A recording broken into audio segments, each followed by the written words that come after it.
પ્રેમ એટલે શું? શું તમે કોઈ વ્યક્તિને ચાહો એ જ પ્રેમ? તમે એની માટે જીવન મરણના વાયદાઓ કરો, શું એ જ પ્રેમ? તમે એની માટે તમારો કિંમતી સમય કાઢો, આ જ પ્રેમ છે? તમે એની માટે મહાન કાર્યો કરો કે જે માત્ર તમારી દ્રષ્ટિએ મહાન છે, શું આ જ પ્રેમ છે? ના. આ સીધા અને સરળ શબ્દનો આટલો સાધારણ અર્થ નથી થતો અને સંભવતઃ આપણે આનો અર્થ કાઢવા માટે અસમર્થ છીએ. શું છે પ્રેમ?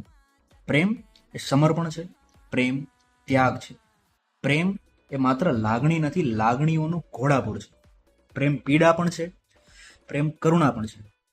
પ્રેમ નિર્દોષતા છે, પ્રેમ પવિત્રતા છે. આ નિખાલસતા છે, આ જ્ઞાન છે, ધ્યાન છે, સમાધિ છે, સમૃદ્ધિ છે, પ્રકૃતિ છે, સંસ્કૃતિ છે. આ બધું જ પ્રેમ છે. શું તમે પ્રેમ કરો છો?